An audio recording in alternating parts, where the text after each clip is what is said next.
to Boston, where the Eastern Conference champions show no signs of stepping back. The Celtics, he's out there with SGA. Josh Giddey coming off a triple-double. Luguentz Dort and Alex Post in a row, with the Defensive Player of the Year, Marcus Smart, in the backcourt, Jalen Lee. Boston, Massachusetts. There's a little nip in the air. Fall has definitely arrived here in New England. Second player to ever do that in his first two trips to New York. The other, Wilt Chamberlain. CA have the ball going downhill. There's the rookie Williams, gets his first shot of the night, and it goes. See a lot of Al Horford operating from that free throw line area. Kind of the linchpin of the offense that way, and rolling to the rim. Fourth time in 5 games, last 5. So his facilitating, his passing, improving, showing a little bit of everything from 3. And of course, that last play for him getting to the paint. The rookie Williams just under defense to rebound and bring it up and initiate offense. What a luxury to have.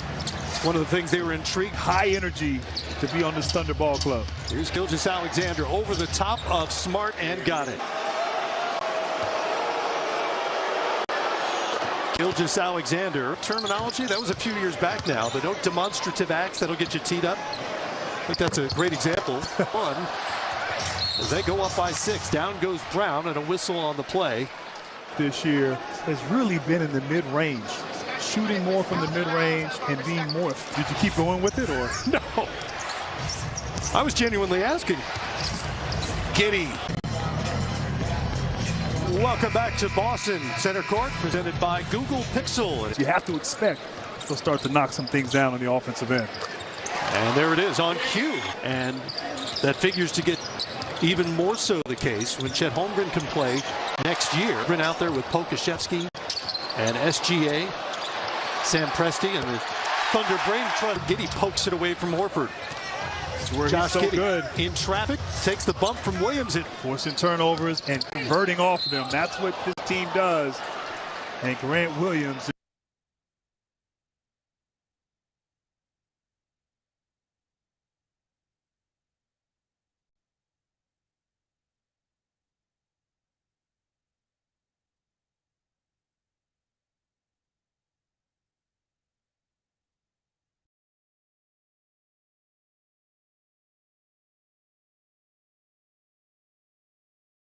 Welcome to Boston, where the Eastern Conference champions.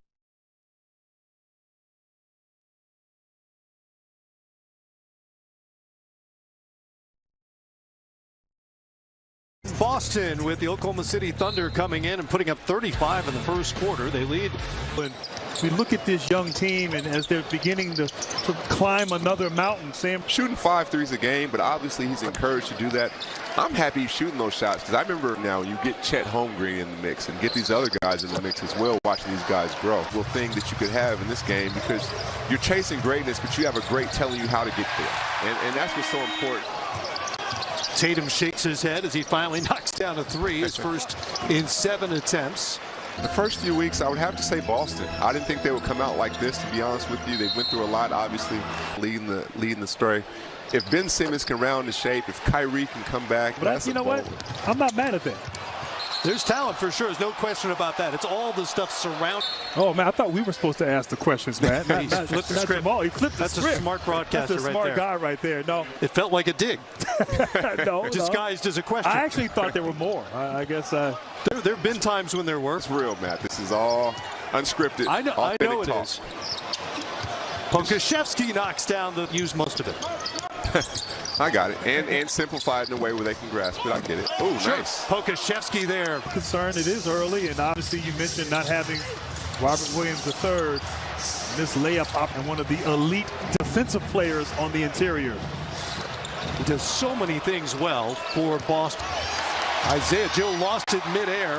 Jaylen Brown comes back to Tatum, who punches it home. In the box score are starting to show up because of analytics.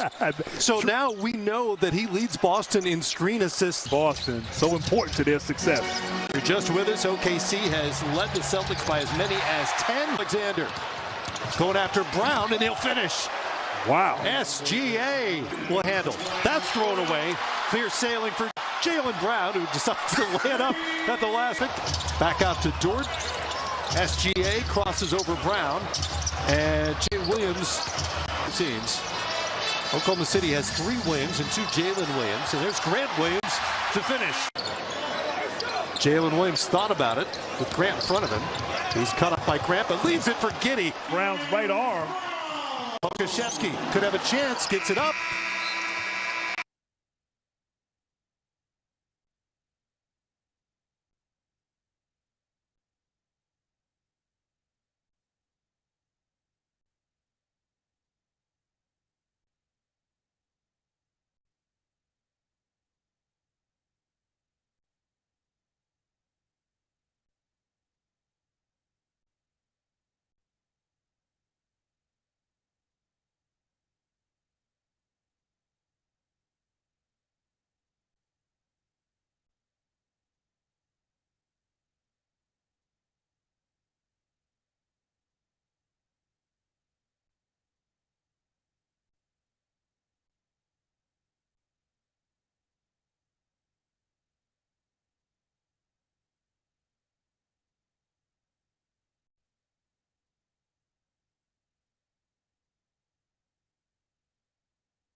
Playing great basketball.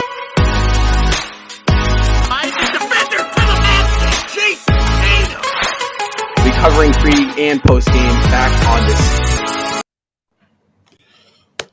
What's going on, everyone? Welcome back into Celtics post game live. I am your host, Rob Ate, and I am with my co-host Ian Angelo as we are excited to bring to you guys yet another post game live. The Celtics defeat the Oklahoma City Thunder 126-122 in a comeback victory. Jayson Tatum led the way for all Celtic scorers. He had 27, tagged on 10 rebounds, but Brown was right behind him. He had 26 points, 6 rebounds, and 6 assists. And you cannot fail to mention Marcus Smart's 22.5 rebound and 8 assist night. Ian, the Celtics advanced to 11-3, which is looking to be the best record in the NBA. Smart was phenomenal. It started off shaky. The C's managed to grit and grind into another win. What are your thoughts and takeaways from this big-time win at home? This game was stressful. I'm not gonna lie. It's been a while since we've had one of those stressful Celtics games that we have to watch. But it was a crazy comeback. The Celtics were down by at most 15. It looked like the Thunder were just getting every single shot, and they somehow just came out in the end, and they had just a huge fourth quarter, and it was just an insane collapse by the Thunder. I don't know how you collapse that bad at the end of the game. Like, the end game execution was terrible, but I mean, it was just an insane game overall. I can't believe the Celtics ended up pulling that game out, and Marcus Smart and Peyton Pritchard came up huge in that fourth quarter.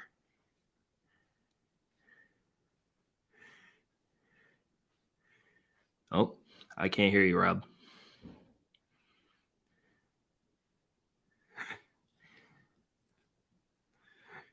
It's fine. It's fine.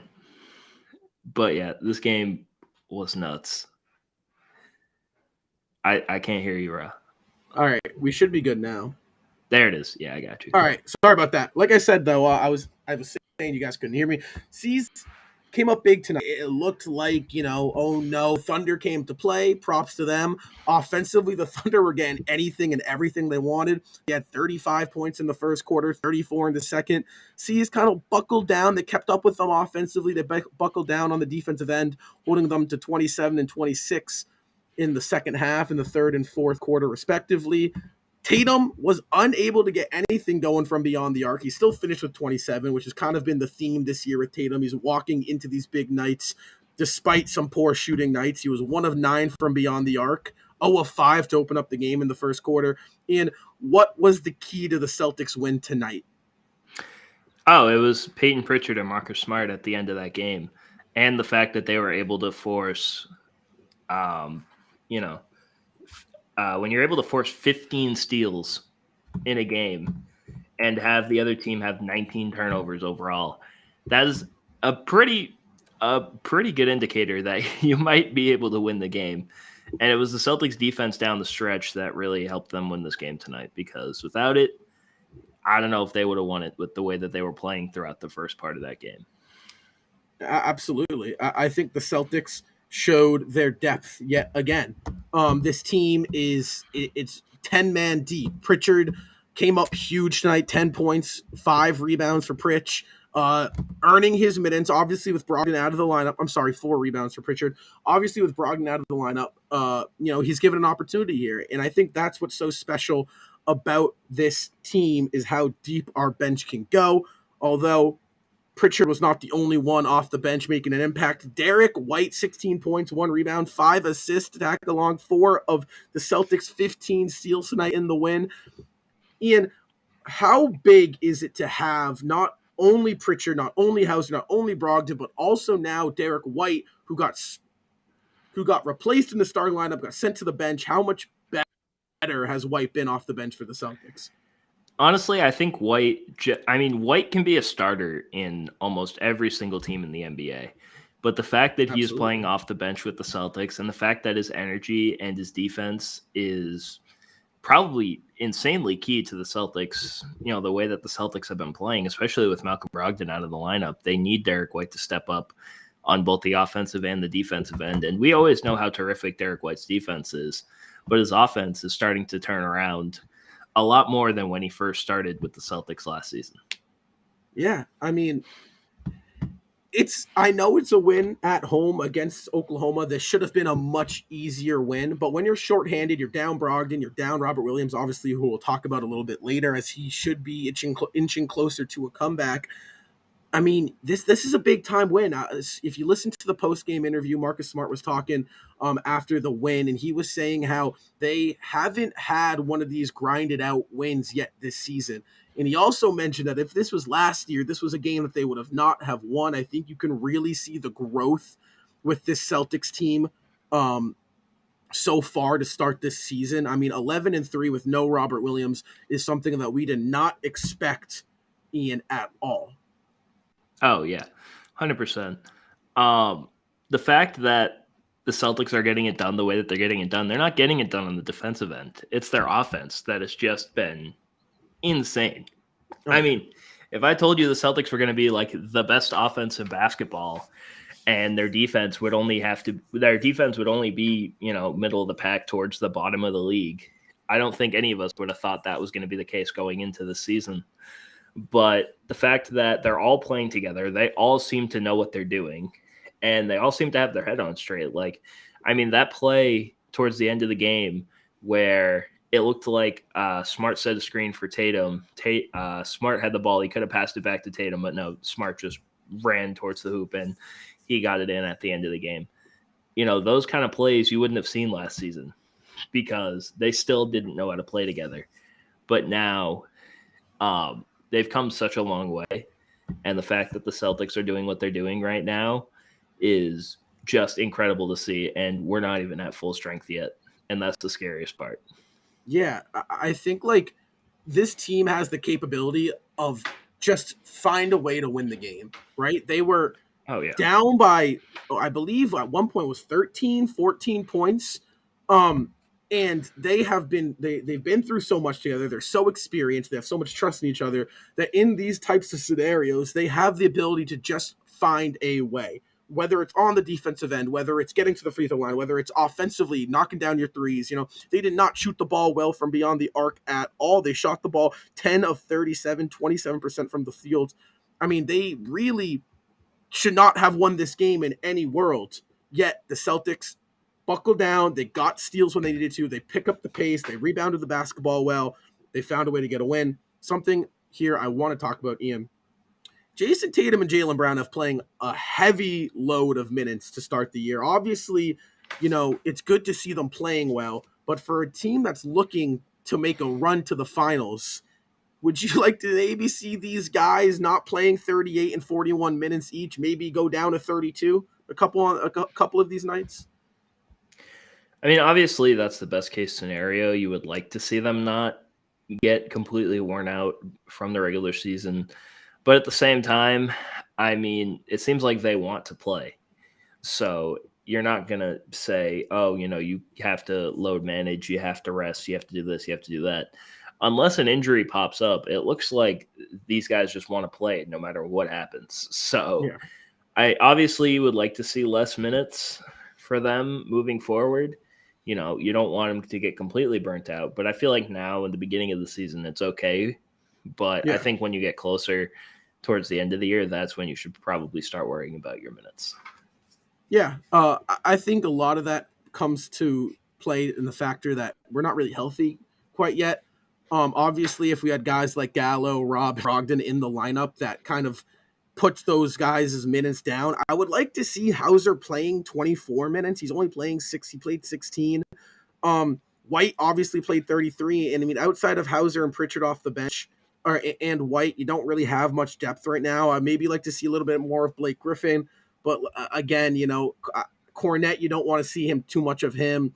Von Lay, I would like to see a little bit more, but not a lot of depth for Tatum and Brown to really take nights off when they are on the court. I do think that you could start to see some rest on back-to-backs here and there. But in terms of when they're actually on the court, I would expect some heavy loads until they start to potentially show signs of injury. Hopefully that's not the case, but you never know. Ian, Wednesday night, Celtics head on the road to face the Atlanta Hawks. Hawks, I believe, they're beating the Bucks right now, 108-97, 3 minutes left. Assuming they hold on, Celtics will have the best record in the NBA. Hawks will be 9-5. They're a big lineup. Capella, John Collins. Obviously, we know what their backcourt can do with DeJounte Murray and Trae Young. What do the Celtics need to do against the Hawks in order to pull out another win? Their 8th straight win. I mean, I'm not going to say that it's going to be an easy win, obviously, because it's not. But there is one good thing. The Hawks no longer have Danilo Gallinari, so, he can't beat us when it comes to that, because Gallinari always skilled the Celtics. But honestly, I think it's going to be another offensive shootout, just how every other game has been this season so far.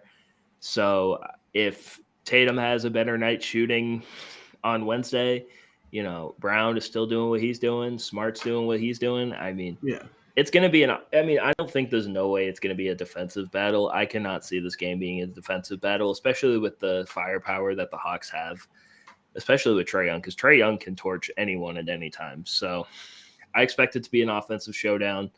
And I mean, I can see it being like a game like tonight where it's just nonstop action the entire game. Yeah, I think we got to rebound the basketball. Capella could kill us on the boards. I'd expect we're going to probably continue to roll with this bigger lineup with Grant. I love Grant so far. I would expect a close game, right? Celtics looking for 8. The teams are going to want to knock these C's off now, especially when you're not, not only are the Boston Celtics that are defending Eastern Conference champions, but anytime you have a team on a big time winning streak that teams are going to want to be the team to knock you off. They're going to want to end the streak. You're going to see that with Atlanta. They're going to come out hungry, I think. But how about Marcus Smart, Ian? Smart, like I said, 22, 8 assists, averaging 9.6 assists in the last 5 games. The dude has been unbelievable. Is it crazy to say if the Celtics keep this up, Smart could be an all-star? I mean, is that crazy to say? I mean, I don't know, man. I mean, Marcus Smart, he's playing elite defense. I mean, tonight he was 8 of 12 shooting. And, he's not obviously known for his offense, but I mean, the fact that he's been able to pass the ball as well as he's been doing, the way that he's been able to shoot the ball recently, I mean, you maybe have a case for him to be an all-star. The guard position is very deep in the East, though. So I feel like the Celtics would have to go like a huge, huge winning streak, like 20-game winning streak for something like that to happen. Only because there is a whole lot of talented guards in the East. You got Trae Young, Darius Garland. There's just a whole bunch of people. So you never know. Marcus Smart might be able to make it in at one point, but that we'll have to see. But he is having an insane season right now, and he's proving that he can be the point guard that the Celtics need, because there's still people that doubt him, that he can't be the point guard that the Celtics need. And the fact that he's been able to, average, like, what do you say, 9.6 assists over the last few games, like, Yeah. I think he's just having an incredible season, and it's what the Celtics have been needing. Yeah, absolutely. I feel like the biggest change here, you said it best, I think, is the passing. Smart has always been a phenomenal defender, obviously reigning defensive player of the year, one of the best perimeter defenders that the league has to offer. When you look at Smart, though, in his first 8 seasons of the NBA, he wanted to be this 3 and D wing player that he really couldn't be because he's not a phenomenal shooter. He really wanted to be the third scoring option for the C's, and it just never really worked out. Fast forward a year now, he gets the point guard's position. He wasn't playing to this level at all last year.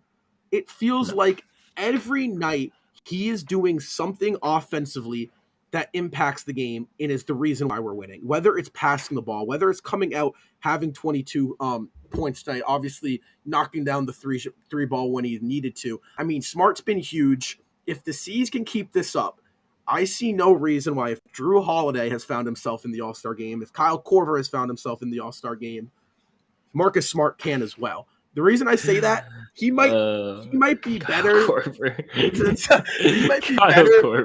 than some of these guys like, he's not better than guys like LaMelo Ball and guys like Darius Garland, right? Obviously, Garland's probably a lock. Ball's up in the air. Tyrese Halliburton. Some of these bottom of the, scratch-ins that are averaging 23 points but are on teams like the Pacers and the Knicks, stuff like that. When you are the 1 seed, you are usually gifted an extra all-star. We've seen this, like I said, Jeff Teague found himself in the all-star game for a year when the Hawks were rolling. And like I said, Korver, and you've seen some crazy all-stars. Smart, defensive player of the year, averaging almost a double-double at this point. I'm averaging 10 points, 7.5 assists. Passing the ball phenomenally. Celtics are rolling. Tatum will for sure be an all-star. You'll expect to see Brown in there. I wouldn't be shocked to see Marcus Smart in the all-star game this year if the Celtics can keep playing at this level. All right. I'm going to give you some names of guards in the East, and you tell me if Marcus Smart could be an all-star over them. Ready? All right. Tyrese Halliburton. I think he could potentially be, yes. Trae Young. No. Drew Holiday. No. Drew Holiday is in the MVP race right now. The MVP? He's in the MVP race. According to Basketball Reference's MVP tracker, he's 5th. I think Marcus Smart could potentially be an all-star over Drew Holiday, yes. DeJounte Murray. No. All right. I don't know if do you count Jimmy Butler as a guard? No. I mean, and Smart Jimmy's a lock-in, most likely. All right. Donovan Mitchell. No. Darius Garland. No. All right. So that's like 6 players I named that I feel like can be in there over Smart. And the only reason why I say that is because Tyrese Maxey.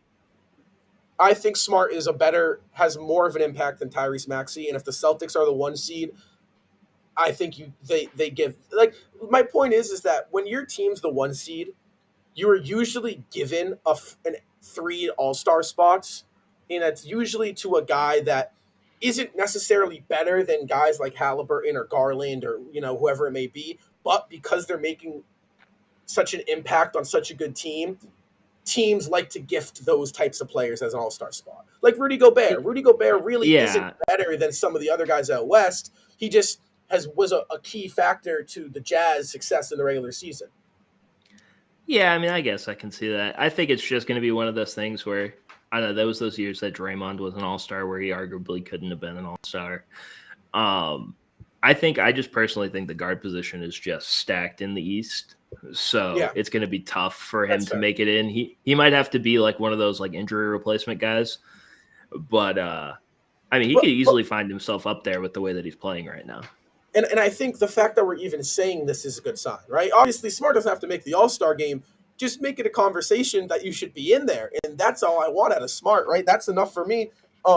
We already got 2 lock-in All-Stars, so, All right, so he's averaging I think it's 11.5 now, but it's 11.4 points, 7.1 assists on the season. Yeah. I mean, who like knows? I said, Maybe. It all depends on the Celtics record. There will be players who, if he makes it, there will be players who are better than him, who are putting up better stats than him, who don't make it. It's just purely off the fact that the Celtics are the 1 seed. With that being said, Celtics versus Hawks Wednesday night, 7:30 tip-off. We will have you covered here for post-game live right after the final buzzer. Catch me, Ian, and Justin right back here. Celtics catch a big win, 126-122. They pick up their 7th straight win. Marcus Smart was the star of the show tonight. Pritchard helped out. White bench. In a row. Bench was good. Robert Williams, hope to see him back soon. I'm Rob. That's Ian. You know us. Keep the new city jersey. Oh, those are clean. I got to get myself one of those. These are need clean. myself one of those. Those are beautiful. But, guys, thank you so much for tuning in. We're super excited that the C's are winning. We'll catch you on Wednesday night.